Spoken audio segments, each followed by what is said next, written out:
It is Monday, May 9th, and I'm going to call this meeting of the Chelmsford Select Board to order. And would you please join me in the pledge? I pledge allegiance to the flag of the United States of America and to the republic for which it stands, one nation, under God, indivisible, with liberty and justice for all.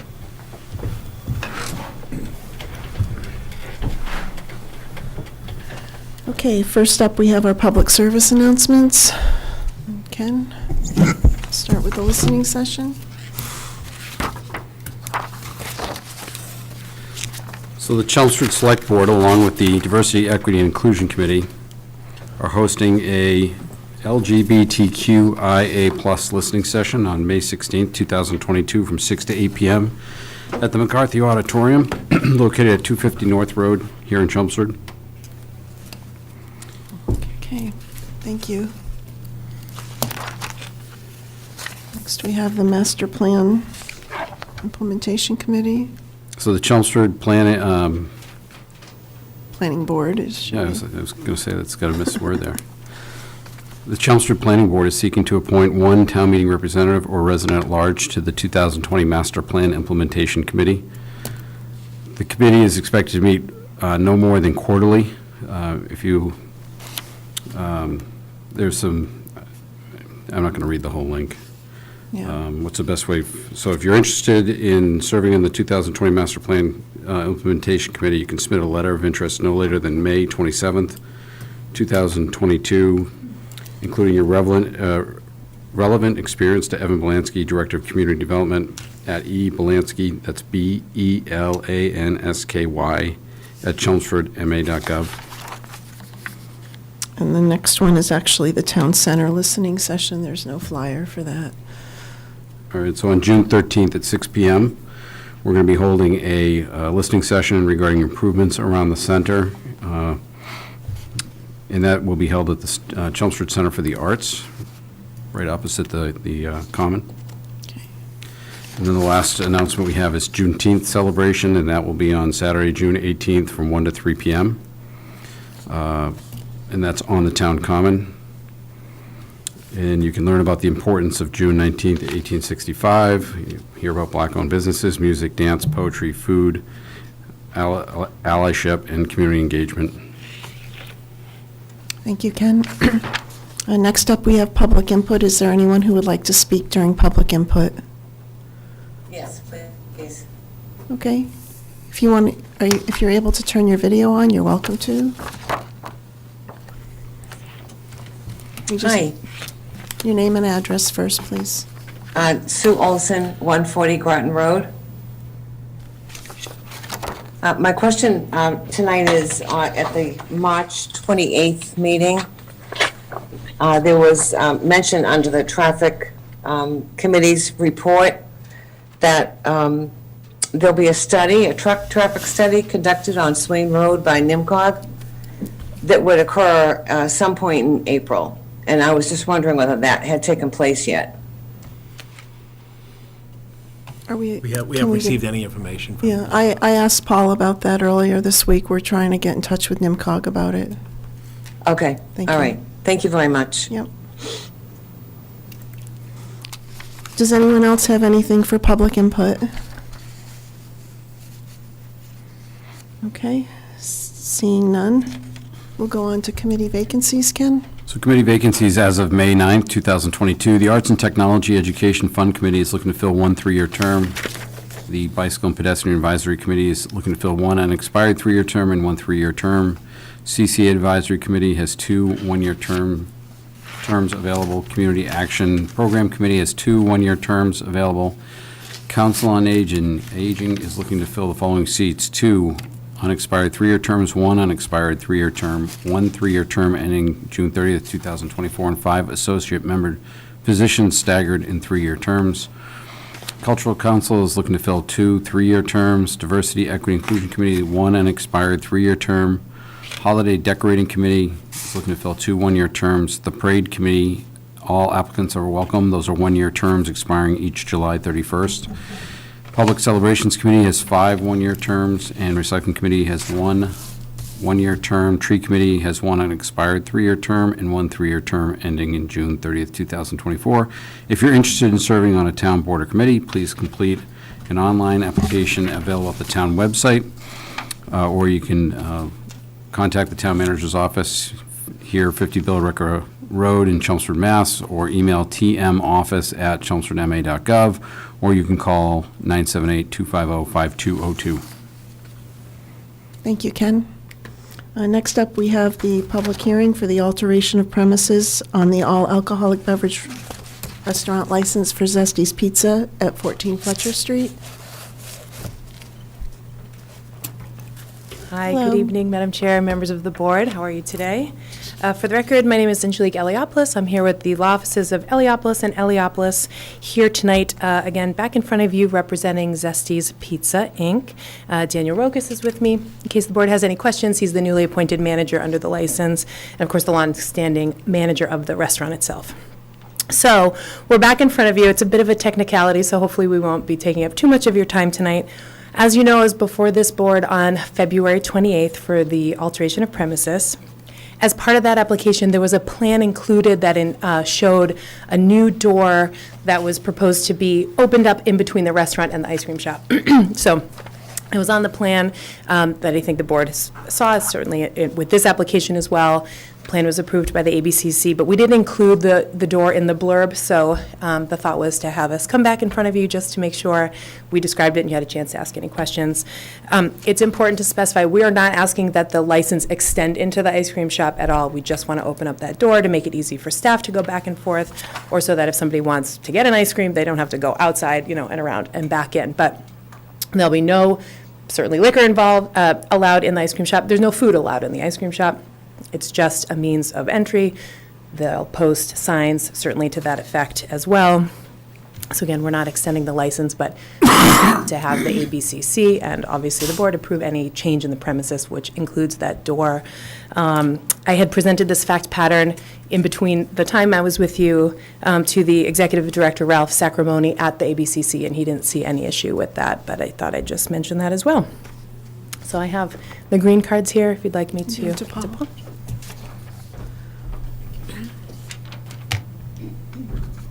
Does the board have any questions? Yeah, I have a couple questions. Sure. So is it a physical door between those two different locations? It's a physical door, so, it can be closed or open. It won't just be an entryway, it's going to be a closing door. Okay, and it looks like on the plan that there is also another way to get from the food place to the ice cream place? Is Not that from the inside, no. Is that, Where do you see that? right here? I can bring up Dan to answer any questions you have about. Is there an entrance behind, between the two prep areas? I'm going to ask Dan to come up so that he can answer the question for you. Okay. Just say your name and address. Dan Rokas, 10 Cliff Road, Chelmsford.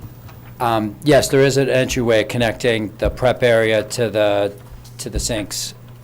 Not for the public, right? No public Okay. access. It's just Okay. out back. Okay, and that's been there forever then, or since you've opened the ice cream Yes, place? correct. Okay. All right. That's all. It And looks this- like, Sorry, I was thought you meant approved- for the public. No, I saw what she was pointing at, that's why. And this was approved by ABCC? Well, I'll clarify. It was certainly approved. This same plan was what was with the first application, which has been approved already by the ABCC.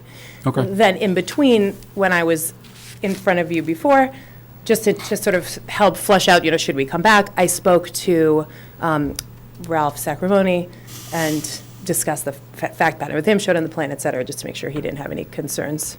So I just Okay. thought I'd present that to you, that while you're also thinking, I'll say the same request that I did last time, which is that I would ask the board waive the 2-week period that they sometimes keep for the public hearings where the establishment is well known to you, and since we were just in front of you recently. That's usually for alcohol anyway. Right. I will say that one of my favorite sub shops back in high school was D'Angelo's Chips Ice Cream, and they were combined, and so I think this is a great idea, so. One got me step, sold. right near the bike trail too, drag our kids out, it's great. Are there any other questions from the board? Okay, this is a public hearing. Is there any comment from the public? Okay, seeing none, I'll take a motion. I'll make a motion to approve the close the public hearing. Oh, I'm I'll sorry. make a motion to close the public hearing. I'll second the motion. All those in favor? Aye. Aye, 5-0. I'll make a motion to approve the alteration of premises on all alcohol beverage restaurant license for Zesty's Pizza at 14 Fletcher Street, Suite 3, Waive the 2 weeks? Yes, and to waive the 2 weeks. I second that motion. Any further discussion? All those in favor? Aye. Aye. Thank you very much. Good luck. Probably should have waived the 2 weeks when we closed the public hearing. Well, I think if you make the motion to You approve. pretty much waived it. you give Okay, them- next up, we have the entertainment license for Szechuan Palace Restaurant at 7 Summer Street. We just need your name and address for the record, please. Sure. My name is Yanni Go. I live in Acton, 52 Wood Lane. But this is for 7 Summer Street for Szechuan Palace Restaurant. I'm the owner for the restaurant. Okay. Any questions from the board?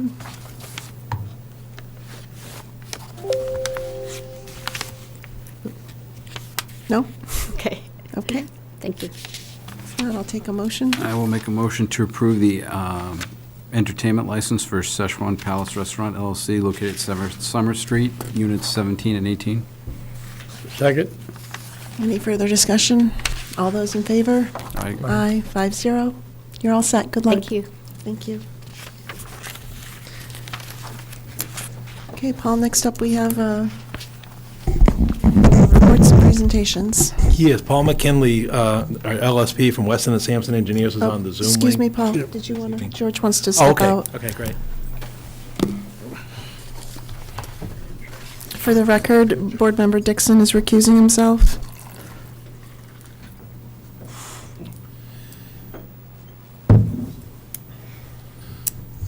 So Paul McKinley's here to give a report on the status of the construction of the treatment system as part of the immediate response action plan, and also the recent round of PFAS sampling at 54 Richardson Road. Good evening, Paul. Thank you for joining us.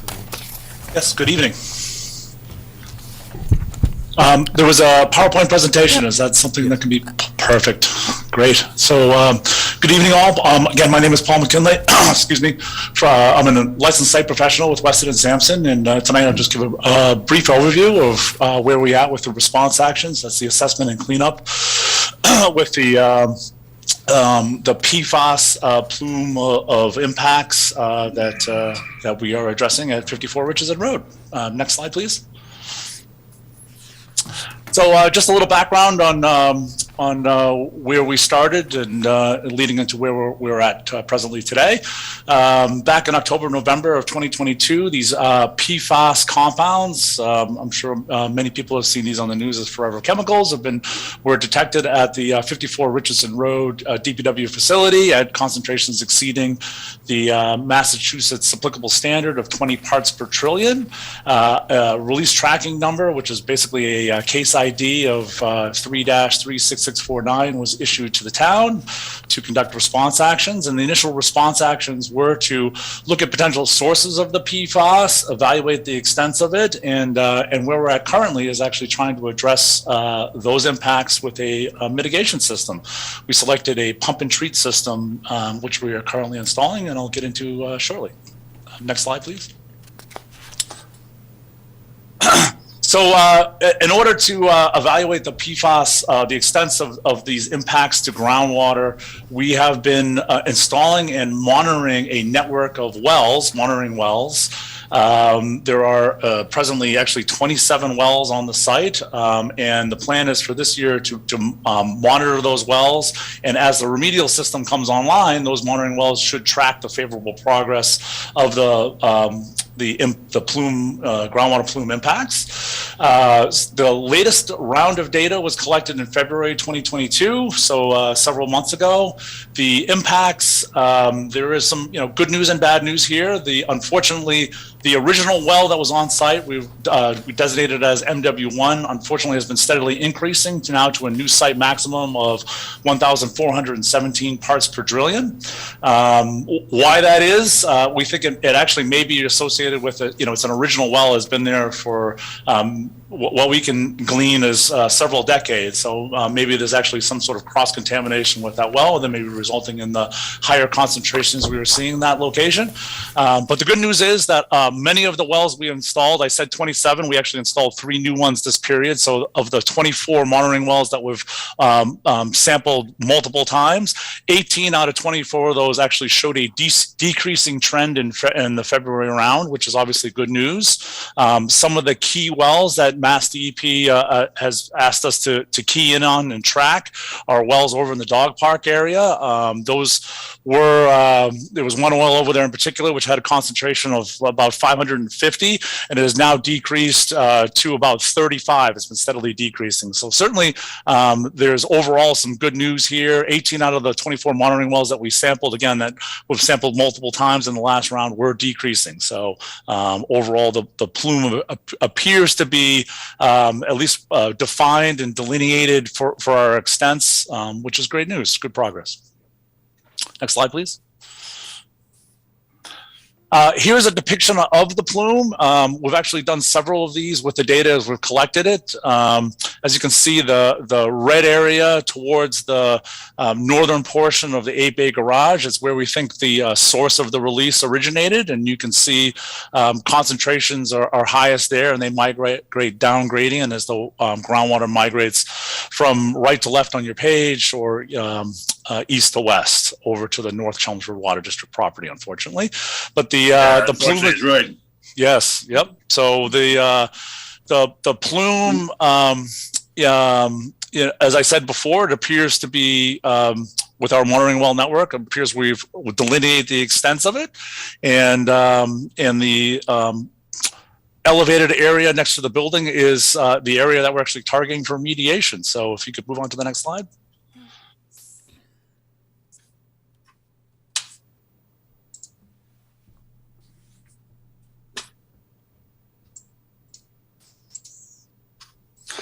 So the remedial technology that we're employing at the site is a pump and treat system. And what we'll do is we'll take the impacted groundwater, we'll remove it from the subsurface, treat it, which I'll demonstrate, illustrate in a future slide, treat the groundwater and re-inject it actually down gradient, which is right on Richardson Road, right as it leaves the site. So the intent there is to take the treated groundwater, treat it below 5 parts per trillion, so a quarter of the Mass DEP standard, re-inject it, which should help dilute the groundwater as it migrates towards the North Chelmsford Water District, and hopefully flush any impacts that are present as well through the system. Pump and treat system is consisting of a recovery well, which is already installed, and we've actually developed it and done a short duration pump test on it to verify its area of capture. We actually did a boring prior to that, just to verify and really target how we construct this well with appropriate screen intervals and a screen construction. And as I said before, once the water is removed, we're treated by a series of granularly activated carbon, resin, and bag filters. And then once it's treated, and it'll be actually re-injected onto the site. So if you actually move to the next slide. The next slide shows in the blue dot there, I know it can be hard to depict, the recovery well, which was installed. If you recall back to the previous slide showing the distribution of contaminants, that's right in the center of where the impacted area is on the site. So the intent here is to treat the impacts right at the source, and the well is optimally, our recovery well is optimally located to do that. So if you move to the next slide.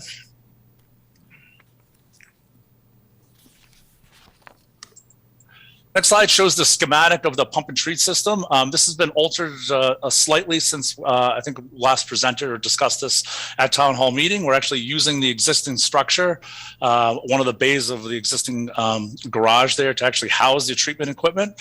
Obviously a cost savings and helps us expedite this process to get the remedial system installed and operational. You can also see towards Richardson Road on the left-hand side, those are the infiltration trenches that will be used to re-inject the water into the subsurface. Next slide, please. This is just a schematic of the pump and treat treatment process. So the water comes from the recovery well. We're removing it with a variable speed pump, which we had some difficulty obtaining, but we do have that and purchased it and available, ready to go.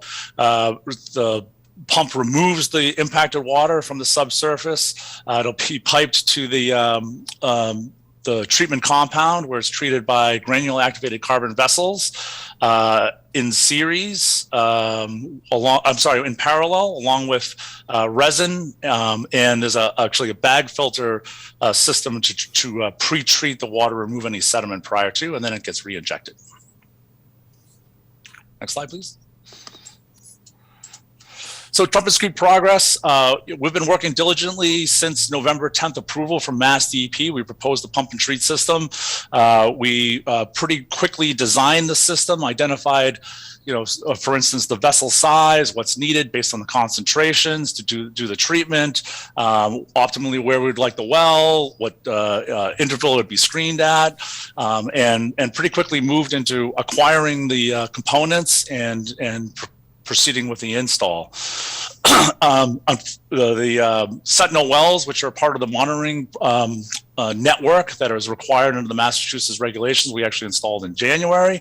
Recovery well followed soon thereafter, and we actually spent some time developing that well, making sure it had a good hydraulic connection with the aquifer. We're recovering the impacted water at a maximum rate as we can, and that whole process with the recovery well installation and development was completed in March. The key system components, we've been ordering those since the beginning of the year, and unfortunately, as many people are aware of, due to COVID and really a run on some of these system components, because due to PFAS issues, are not exclusive to, unfortunately, Chelmsford, but they're pretty pervasive in the Commonwealth and nationally, that there are a run on some of these critical system components. So unfortunately, some of them are still arriving and won't arrive for a few weeks. So we asked DEP for a delay in the system install date. So currently it's anticipated starting up at the end of June 30th of 2022. So I think I just gave away the punchline there. So the June 30th is our anticipated remedial system startup date, provided that our vendors come through with the parts that are delivered. And of course, one of the key components is for the control panel computer chips. I'm sure people are familiar that it's cars these days and other computer chips. There's a shortage, which unfortunately are affecting our ability to get the system running. But we are proceeding with the install as diligently as we possibly can, and we're not anticipating any issues with that June 30th start date. And once that's installed, we certainly anticipate a decrease in groundwater concentrations once it's operational. Our plan is to monitor the well network of 27 wells for this year, track the progress of the remedial system, and then thereafter we'll start targeting key wells as a cost reduction measure to the town. So with that, I can take any questions. Are there any questions from the board? Okay, is there any input from the North Chelmsford Water District? Yeah, Mr. Chairman, I'd just like to speak if I could. Your name and address, please. Bruce Hopper, 154 Plain Road, Westford. Speaking on behalf of the North Chelmsford Water District. I just want to apologize for my comment. I didn't realize my mic was on, Paul. I did mute it immediately. I just want to let the board know that the North Chelmsford Water District did a full carbon replacement to both our filter vessels. The highest PFAS concentration that we've seen through our system was 5.5 nanograms per liter. And as Paul stated, the state MCL is 20.5. so we never came close to it. And then we did an April resample, and the system is back to non-detex on the finished water side. So I just want to, put that out to the public and let them know that the PFAS concentrations coming through the water plant is 0. Thank you, Bruce. And I concur, and Mr. Chairman, I can concur with Paul because we're having the same problem getting materials. Right now, we're trying to do the Groton Road water main upgrade, and I'm looking 30 weeks minimum to get 12-inch water main. So materials are very scarce. Thank you, Bruce. That's all I have to add. Are there any other questions or comments from the board or Paul? I think that's a big thank you to Bruce for confirming all that and giving us input. Yeah. I know I get a lot of questions from people in North Chelmsford about the quality of water, and now to be able to say they're not detecting anything is huge. It is. Yeah. Agreed. Congratulations Very to them. impressive. Job well done. Okay, thank you, Paul McKinley. Thank you. I think we're all set, thank you. Could someone Get George. There grab he is. George? Oh, there he is.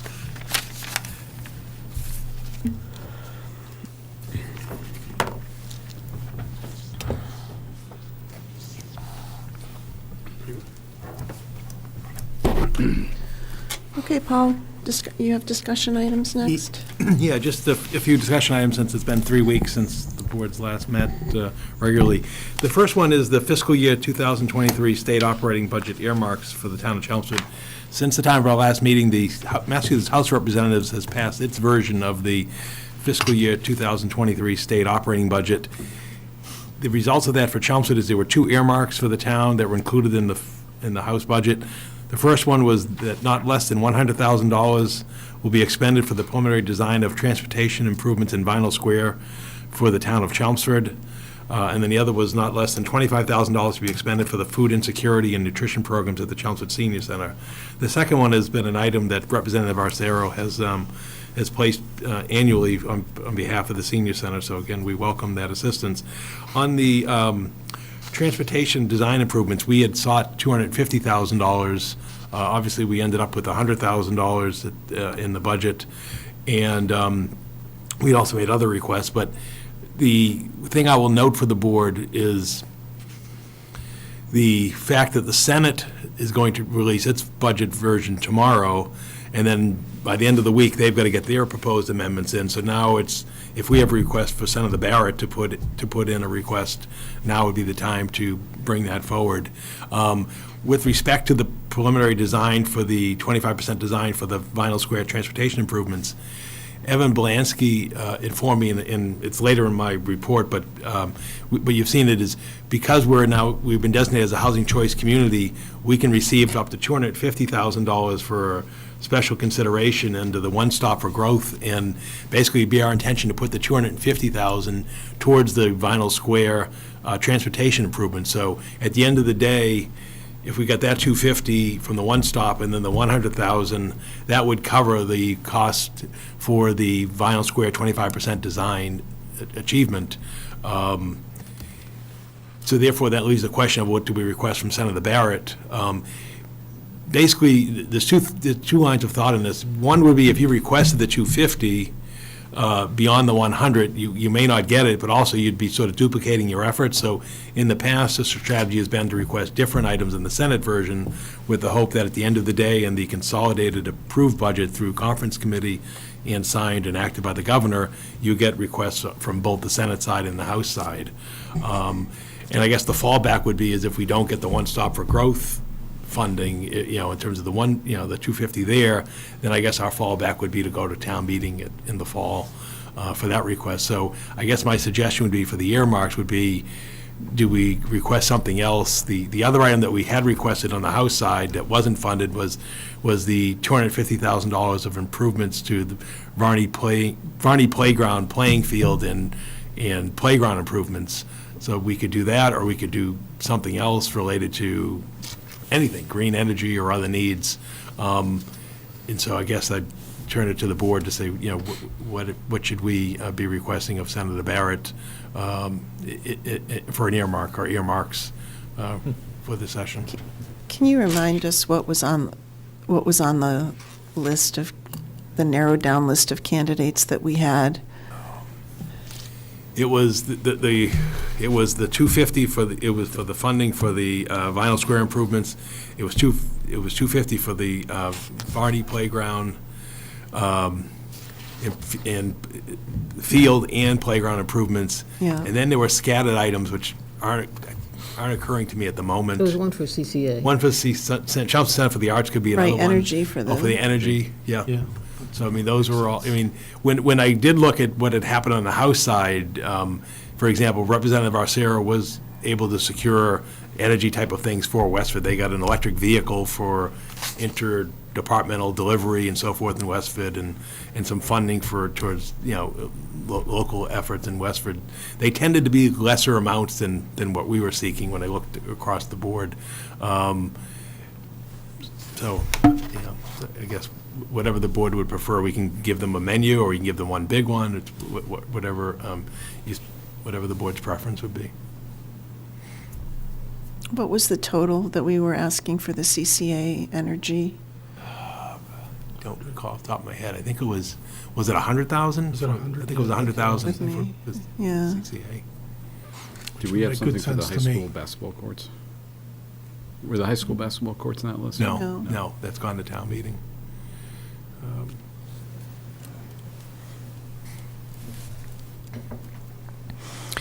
And the last time we did this with Senator Barrett, he got us at least 350, didn't he? Yeah, we got the filtration, we asked for the funding for the North Chelmsford Water District for the Right. PFAS treatment.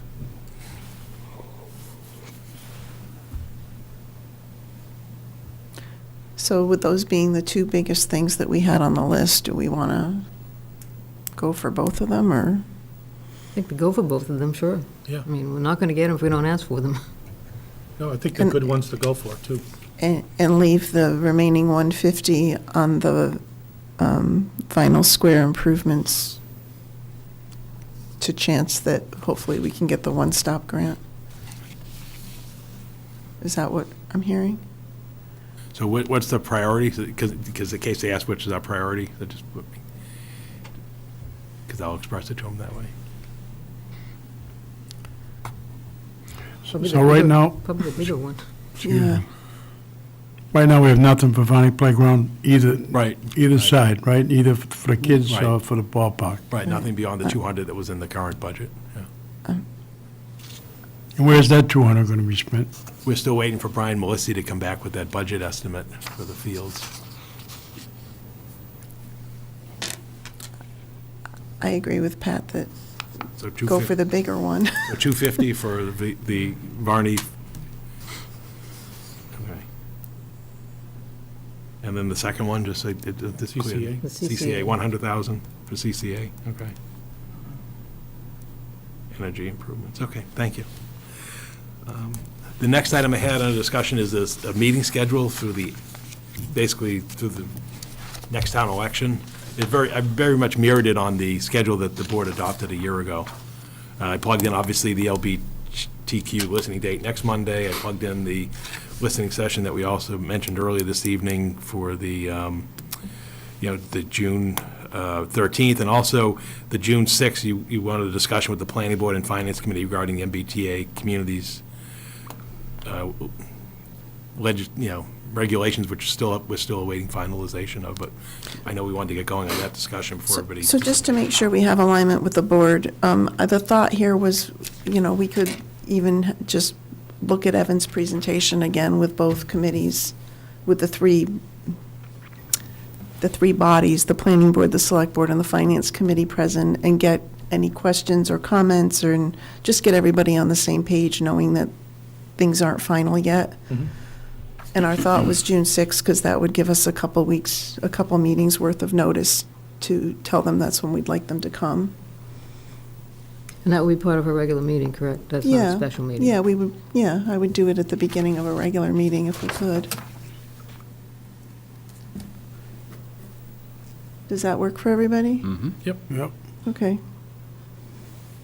Sorry, Paul, go ahead. No, keep going. I mean, and then, again, I don't know all your vacation schedules for the summer, so I'm trying to use summer dates, and please let me know if, This can obviously change, but I just was trying to do the best I could with what I sort of had. And obviously, there's hard dates such as, fall town meeting warrant being signed, at their first meeting in September. I scheduled the goals work session the first day in meeting of August.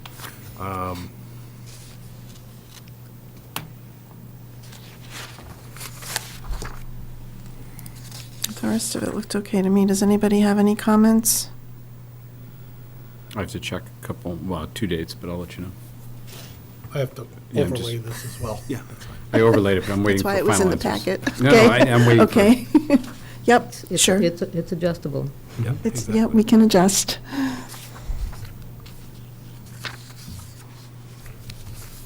Okay. Is that in on that one, Paul? Yeah, so basically, yeah, Thank I did 2 meetings in July. August has 5 Mondays, so it ended up being 3 meetings in August because of the 5th Monday. But, again, just, tried to go with the 2 meetings per month generally. Okay. So we'll get that posted, and like you said, it's subject to change. We understand that, okay? Because that just helps with this goes on.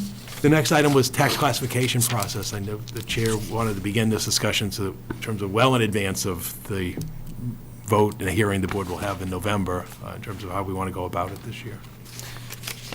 Just by way of introduction, so this was the thought that we had, or that I had, to start the discussion early and maybe come up with what is our philosophy when it comes to tax classification? Do we want to maintain a certain residential factor? Do we want to ratchet back eventually to one, 1-to-1?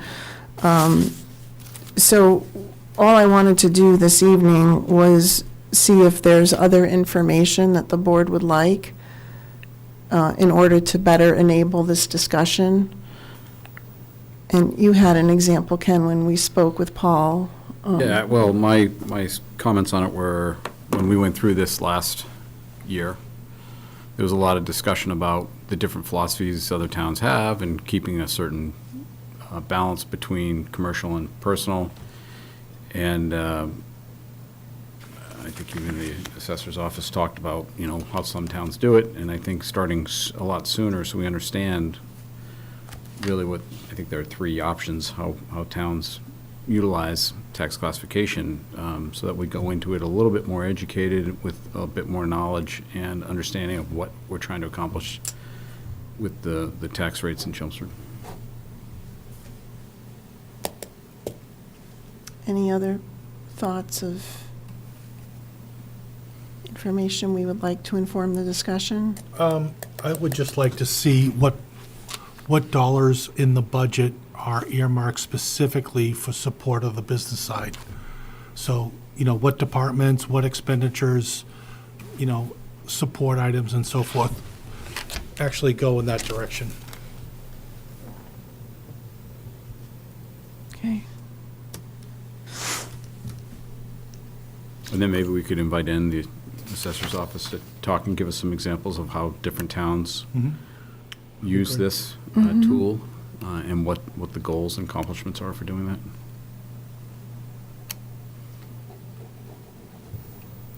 I had a drive-by by somebody who, I don't even remember where I was, but it was someone who thought they had heard that Westford was looking at different tax rates for different demographics of people, like a different residential tax rate for seniors, and I don't even know if that's legal.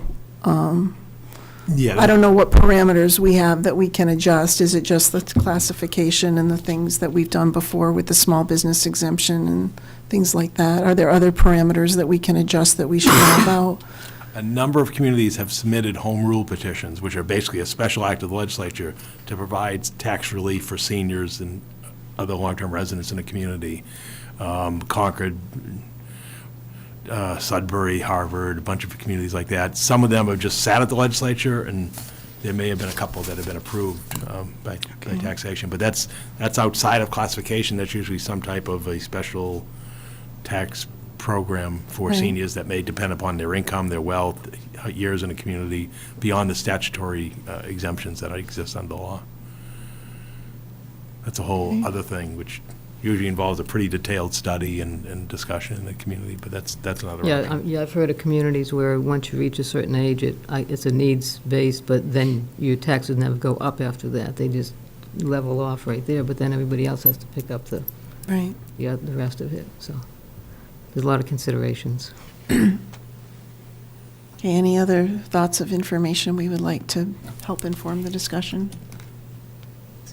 All right, so I think those two things would be great if we could pull that together.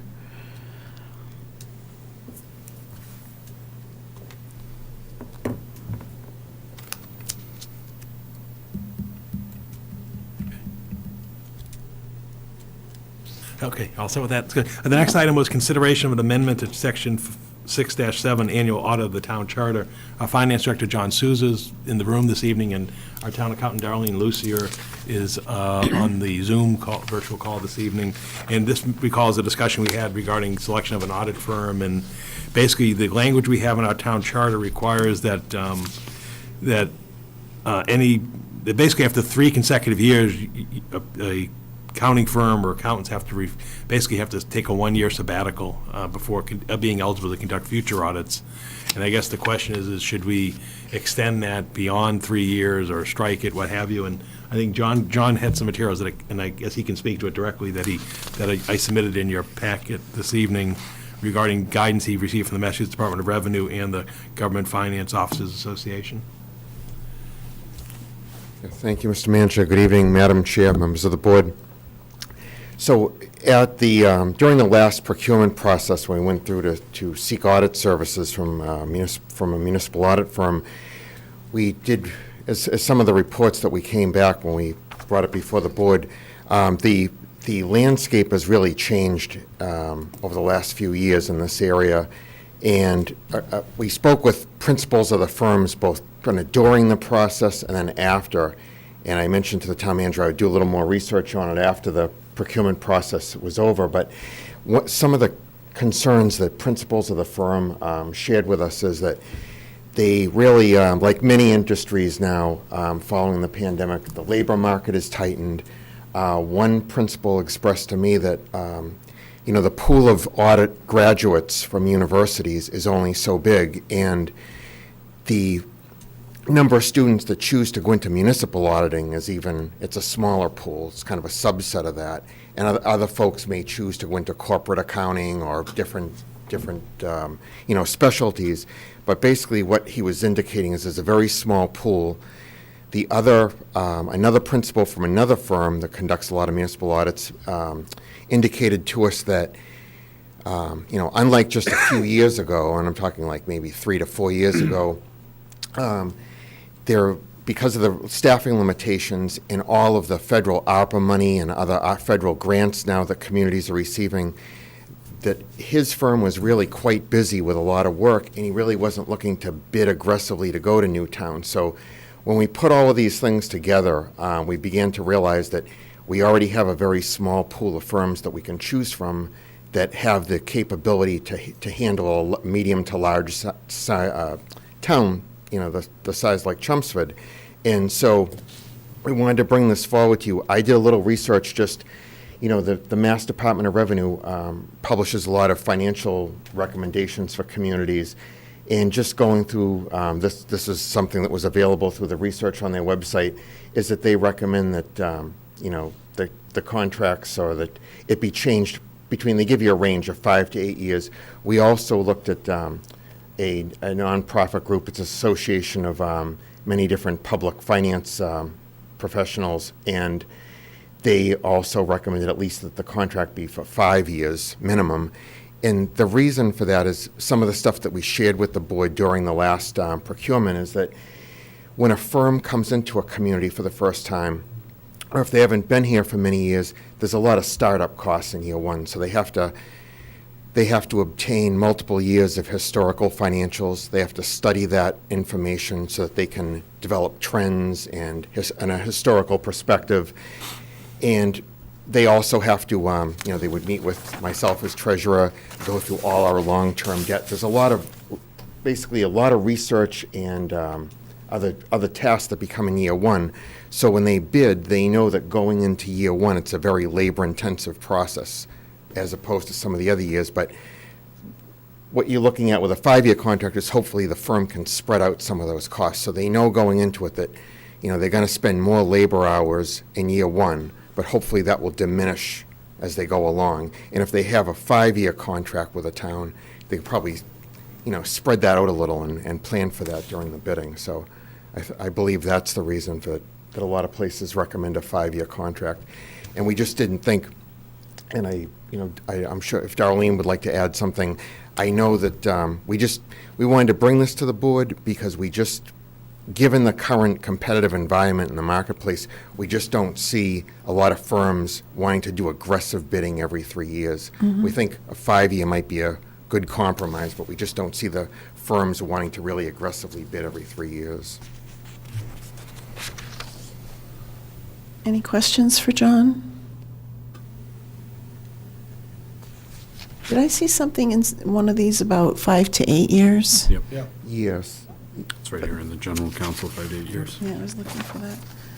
Is that a state But law? 5 years is more, No, it's just guidance. Just a It's just recommendation, 5 years is more 5. common. That was actually the GFOA, Government Finance Officers, said 5-year minimum. I think it could be somewhere. We thought 5 years might be a good compromise because then you could issue, it's really common in a lot of, for a lot of municipalities that issue contracts to do a 3-year base contract with 2 option years at the sole option of the town. And then that way, if you had a firm that was performing very well, you could have them, you could have them complete the 3 years and then offer them 2 more option years under the contract. On the contrary, if you had a firm that you thought the performance is kind of diminishing, you could just have them finish the 3 years and then not do the option years with them. And do you know if other municipalities that have like a 5-year period, are they then required to change auditors? I'm going to let Darlene speak to that. She did some research with other towns, just some of her, her colleagues, if she's available. Yep, she is. She's trying to unmute. You're muted. There you go. There you go. Good evening. Yeah, I actually did, I did do a poll of some communities. Surrounding ones, Westford, Bowbrook, Tewksbury, but then I did kind of talk to other communities around Marlborough, Longmeadow, Dudley, Westminster, Rentham, Randolph. They've all had auditors for over 20 years. Some, Westminster for 10 years. So I think there's some people that don't have this even written in a charter in their town. They get an audit firm, it works for them, there's no issues with the auditors. But what most of them were telling me that they would just do a partner rotation. So every 5 years, they would just partner rotate and so keep with the same firm, but bring in a different partner with those. There was not a lot of towns that were telling me that they change every 3 years. And when I was speaking to my partners, colleagues from other towns, town accountants, when I told them that, we have a charter that says every 3 years change, they were like, oh boy, you don't really want to do that. Like could just be a nightmare. And I'm like, no, we haven't done it. We've been kind of going beyond those 3 years, but now we're looking at a charter change, maybe to write something different in the charter. So I agree with John. If we're going to change, we need to change up the charter. I think signing a contract, at least for a 3-year with a 2-year option, and maybe after that 3-year, if we continue with execute the other 2 years, we can do a partner rotation at that point. It might just be something that we should, consider. So Darlene, what did you find with, you said Westford, Tewksbury? Westford's had the same firm for 20 years. Tewksbury? 20 years. They've all had Powers and Sullivan. Westford has Melanson and Heath. Tewksbury has Powers and Sullivan. They've had those 2 firms for 20 years. Okay, thank you. Yep. So Darlene, before we changed this recently, when we did have Powers and Sullivan for many years, They kind of did that on their own, did they not, when they would change out who would actually do the audit? Yes. Yeah, I mean, I never asked for a partner change, but also, I don't really think that they actually did a partner change. What happens, kind of like what John just spoke about, what ended up with them is people that would come in, we would have like the same person for about 3 years, but then that person would actually get moved up in the audit firm, so that person might become a lead, like a lead or maybe become partner in that company. So they would bring in another lower auditor would come in and take the place of the person we had for probably the 3 years. So they did change them out, but it's really because I think they got promoted within the organization. Okay. Just a quick question. When you spoke to Westford, Tewksbury, whoever, did any of them discuss the ones that kept somebody on for 20 years, that they had anything in their language or in their process to rotate partners or lead auditors? No, nobody mentioned that was written anywhere, or that anybody has ever even, it's never, not even been kind of mentioned that they would have to change auditing firms.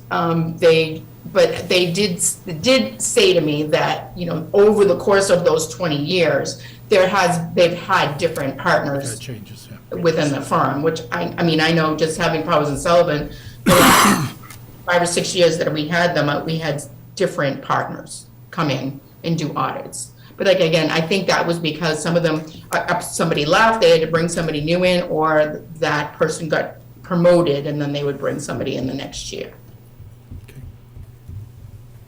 But for the company, none of the towns that I spoke to, I spoke to town accountants. They just said that nothing was broken, so they just didn't change it up.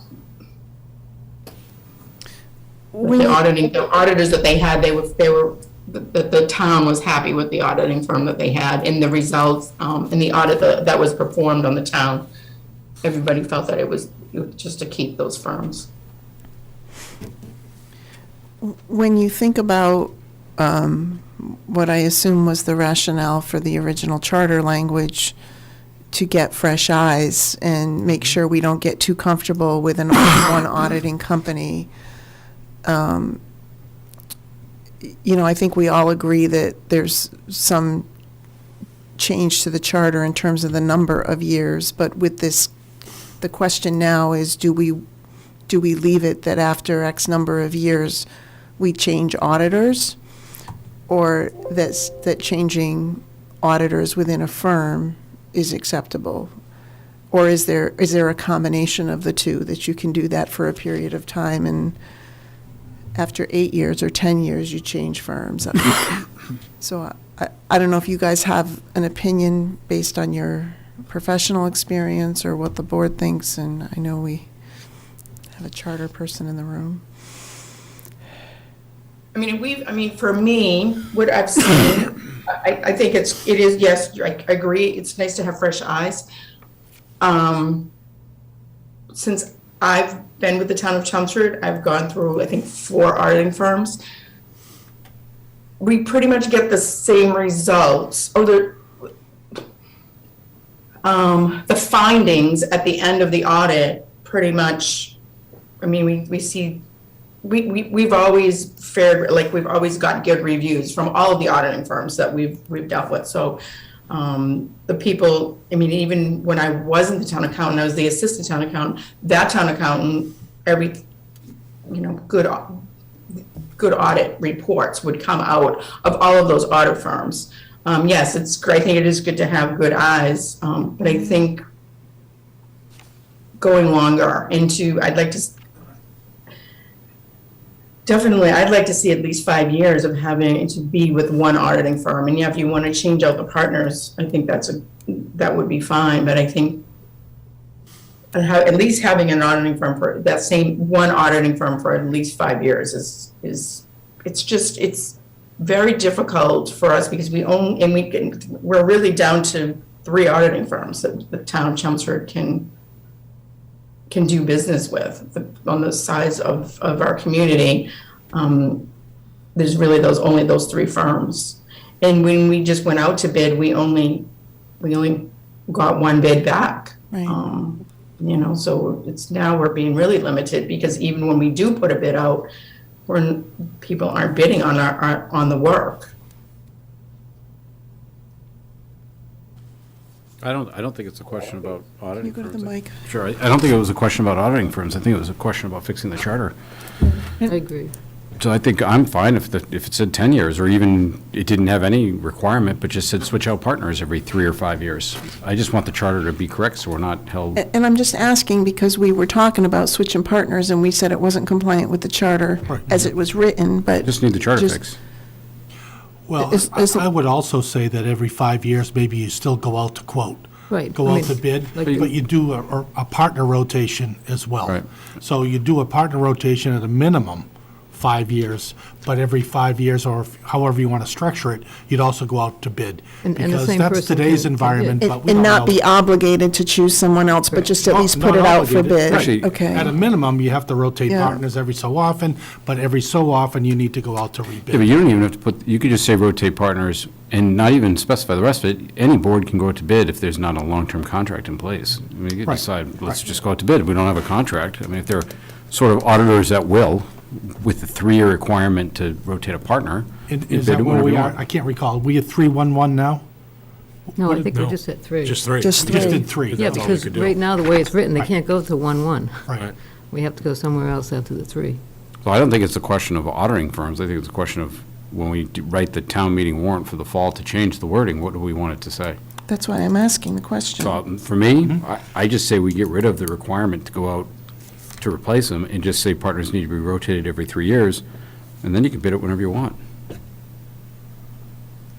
I will say, and John can probably speak to this, but we had one of the auditing firms that we actually sent an RFP out to didn't respond, so we gave them a call, reached out to them to just say, you know, we want to know if you're going to respond, and their comment back to us was, well, we responded to you on the last round, 3, whatever it was when we did it, and you didn't pick us, and so we just didn't feel that, and we're really busy right now, we just didn't feel like you were, I guess, I don't know if he thought we were just putting our feelers out there, that we weren't really looking for an auditing firm, but he was like, well, you didn't choose us the last time, so we decided not to bid on your RFP. So we were surprised to hear that.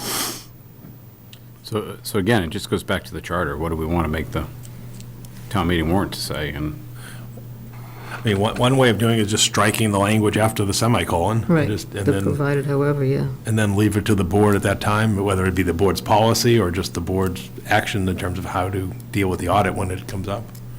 Or the other approach would be to insert language saying, provided however that, the audit shall be bid every, no less than every 5 years or something. I mean, part of me doesn't want to put any clause about bidding. I just Exactly. want So I to think swap then- out partners. Then maybe it's a simple thing, just strike the language in the charter, Or keep it just, simple. or just say that for a certain interval period, whether it's every 2 years or every 3 years or whatever it is, that there will be a different auditor. It doesn't have to be a different auditing firm. Right. Yeah, you could say partner firm. Right. The objective is to get a different set of eyes on it. So whether we choose to stay with the same firm and let them switch out auditors, or whether we choose to bid for a new firm, those are the 2 ways you could implement But that. I think if you're going to put a requirement in place as a minimum, I don't think there should be a requirement that they have to go to bid. That could be at the I didn't board's. say, no, I'm Okay. saying don't put that in. Okay. The requirement is that you pick an interval where you have to change auditors. Period. Right. Whether that's going out or partner Right. changes. And you could put that as examples, right in there. Just And there was a thought process originally here that would be every 3 years, you would at least change the person doing the audit. Is that a reasonable interval? Or, Yeah, A minimum of every 3 years or something like that? Because then within the firm, they should have someone that they could definitely assign, a new person, a new manager to oversee it. That sounds acceptable. I think that would Yep. work. I think that's just really adjusting the current language to meet the current conditions out there, so I think it makes a lot of sense. I don't even know if it's current conditions, Mark, because No, it's- all these other charters don't have it. No, the current conditions in the marketplace where you have limited people that could even do. Right. So you can't really change, but it's still an option. So either change partners every 3 years or change I firms. just, yeah, no, I get what you're saying, I don't know why we had it, I guess is my point. If all these other towns don't have it, why did we? Safety, maybe. Well, But that's okay. private sector, it's best practices, I agree. Yeah, so I just. think it was with good intentions, it's Yeah, just not, the absolutely. implementation isn't, the way they're implementing the intention isn't working. So Paul, what would the next step be? We We'll work come- to draft some language Yeah, and we'll bring come it back back with to the revised board? language, yeah, and we'll run it through council, just in terms of legal form, but we can do that and come back at your next meeting. Okay, Okay? thank you. Thank you, Thanks, Darlene. John and Thanks, John. Darlene. Thank you. And then the final discussion item on your agenda has to do with Charles Way. Again, this was something that we sort of tabled with town meeting coming up when it was raised earlier. What we have received is the assessment of condition for Charles Way done by Beta Engineering, which did an independent assessment of the conditions. I guess the good news is the road's in pretty good shape in terms of its condition. The estimate is approximately $241,000 to have the improvements to the roadway brought up to standards that it would be acceptable under the, under the town standards, for the planning board's regulations and so forth. We have the draft memorandum of understanding that was submitted by the property owners' council. We did hear from the owners' council this afternoon. They're elected not to attend the meeting this evening, that the board should have, a preliminary discussion and either, assign a group to work this out and come back, or come to some, resolution in terms of, to move this along. Obviously, the issue here is, you've got the existing 8 single-family homeowners on Charles Way who are living on an unaccepted way that is, the road is aging, and then you also have the abutting property owner who wishes to provide 6 frontage lots on Charles Way. And if that doesn't occur, then obviously they'd have to incur the expense of a subdivision roadway, which is obviously not an insignificant cost to construct a new subdivision roadway. We've shared this with our public works officials, so Christine Clancy's on the call this evening, Gary Persichetti's also on the call. From the very beginning, we looked at what things that the town could do under this, under the conditions in terms of, trying to work cooperatively, again, going back to resolve the matter, and I think there are some that can be done, and, and Christine and Gary can speak to that greater. I think where the real cost comes in, it comes into the materials of bituminous, and particularly in today's market, in terms of doing the milling of the existing surface, putting the surface coat, binder coat, leveling courses, and so forth. That's obviously over 50% of the estimated costs. But there are certainly things that the town could do with its, its staff and in-kind labor as a contribution. So that's sort of the big picture. I don't know if you've got the estimate there, and again, we've got counsel here this evening, as well as our Public Works Director, outgoing and incoming at this point. So I guess the question is where do we go from here in terms of bringing this to a resolution? Because again, the cost isn't immaterial. Are there any questions or comments about what was in the packet material?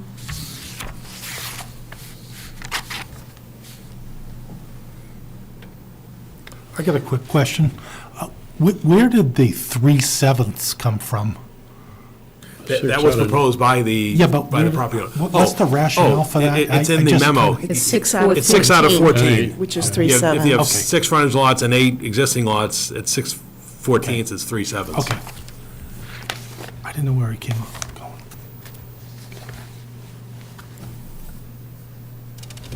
I was having a little bit of difficulty understanding the potential trade-off where they would share more of the construction cost in exchange for having other fees waived, including a sewer connection fee. And I feel like in the state that our town is in right now with the sewer, one, can they even connect to the sewer? And if they can, why would we be waiving that fee? Yeah, no, I agree. I don't think I would go there. Is there any sewer, with whatever the rules were with the moratorium, is there even a sewer connection option for them right now? I don't believe so. Isn't it only if they had an application in for?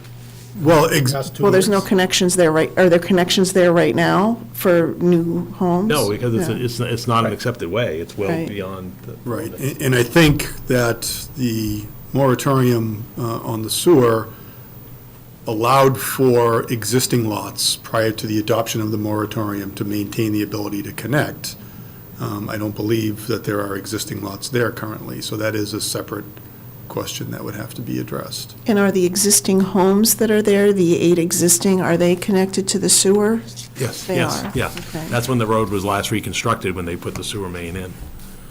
So I guess one of the questions I had is almost, I understand, bringing this to us, but it's almost like some of this discussion, like what you just raised, is almost like an executive session type thing, because that would have to do with negotiating with the owner, correct, as far as how much they would pay?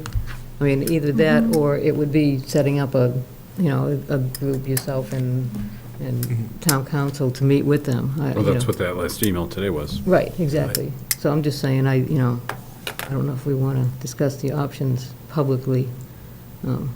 That's a good point, Pat. My only other question was, I understand, I think they want to go to the planning board with an A&R for the subdivision or the lot definition, but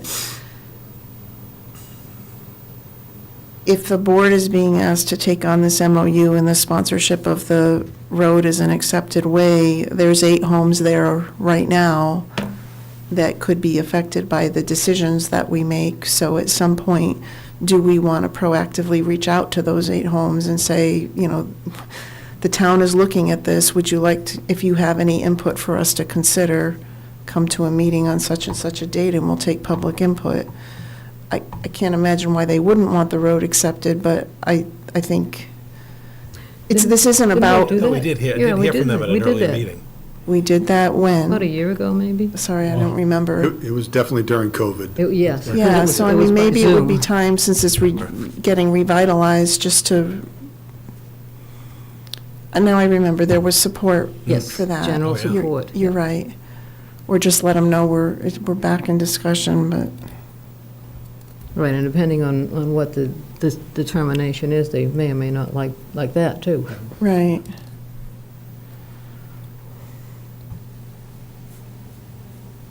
So do we want a smaller group to go work this with the proponent for a little bit, and then take it, if it's negotiation points, take it back to executive session or take it to public session, depending what it is? I think that's a good way to go, yeah. Seeing heads nod, are you okay? I agree. Okay, so do we want Paul and Paul to go work it with them, and? Do we need a Do motion? you want somebody from the board with us, or, we obviously bring in somebody from DPW, the director, but do you want anyone from the board with us, or do you just want us to do it? It's whatever, I'm open to it. It probably would be more easily coordinated if it were just you guys, rather than have, a smaller group, obviously. And we're then- the approving authority. Exactly. So it gets, Okay. does Okay. it get messy if we're involved in the, Okay. I don't know, why are you looking at me, Ken? You have I'm a just thought on looking it? left. There's 3 of Okay. them. Okay. But we'll Yeah, we can sit with I think these two guys should go do it. And we'll obviously Not bring the the board. Public Works Director with us. Right. Okay. They'll be impacted. Okay. All right, so we'll do that, and we'll come back at a future meeting, because we know. Keep going on. Right. Okay, Thank you. thank you.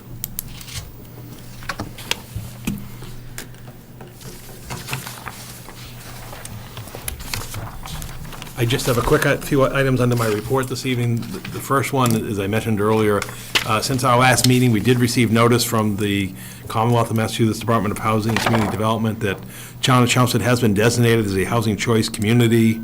So basically, we joined a list of now, I guess, 85 communities across the Commonwealth. And basically, what this provides the towns where it's a 5-year designation that it makes us eligible to apply for an exclusive grant program for up to $250,000 in funding through the Community One-Stop Growth, and also special consideration for another state grant programs such as MassWorks, Complete Streets, and Green Communities funding. So I just, wanted to formally notify the board and the community on that effort.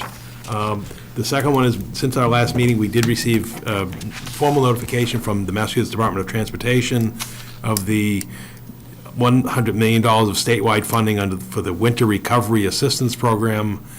Chelmsford's funding apportionment, which is done by road miles, is $576,384.02 based on basically 172.83 road miles. They really carried out a lot of Yeah, decimal it's almost places. like pie, yeah. And the deadline to expend these monies is June 30th, 2023. So again, we'll be working with DPW on. So how is that different than Chapter 90 funds? It's a little more restrictive in terms of the eligibility for projects under Chapter 90 funding. Basically, yeah, they chose not to, they chose to provide it this way rather than increasing Chapter 90 by 100 million. What it's coming down to, the Chapter 90 program is embroiled in discussions in terms of the formula for Chapter 90, and this, I think they could quickly get out the door without having to deal with that funding formula for Chapter 90, Real issue. which isn't just road miles, it's also population and employment.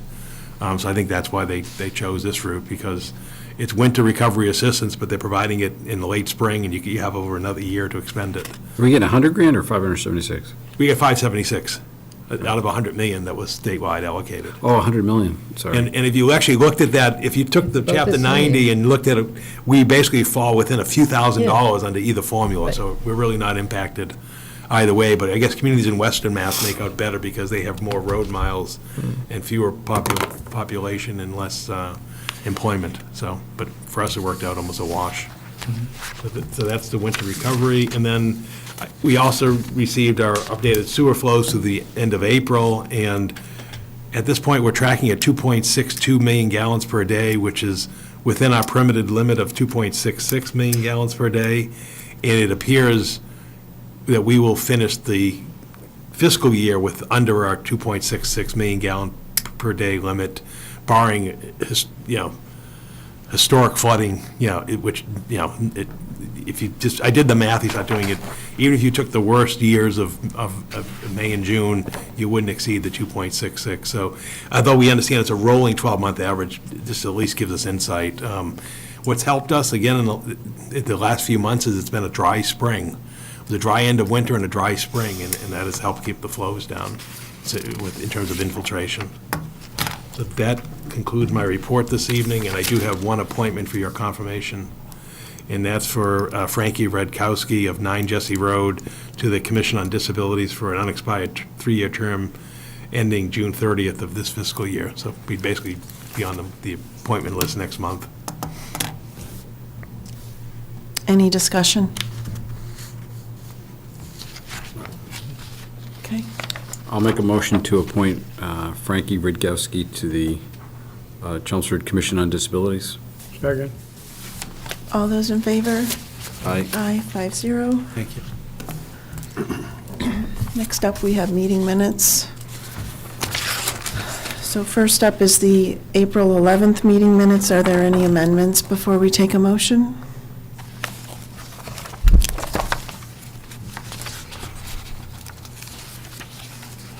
Let's go for it. I'll make a motion to approve the regular meeting minutes from the Select Board meeting dated April 11, 2022. Second. All those in favor? Aye. Aye, 5-0. April 19th, are there any amendments before we take a motion? Okay, I'll make a motion to approve the meeting minutes for April 19th. Second. all those in favor? Aye. Aye, abstentions? 4 in favor, 1 abstention. Do we have any amendments to the April 25th meeting minutes? Okay, I'll make a motion to approve the April 25th, 2022 Select Board meeting minutes. Second. all those in favor? Aye. Aye, 5-0. Any amendments to the April 27th meeting minutes?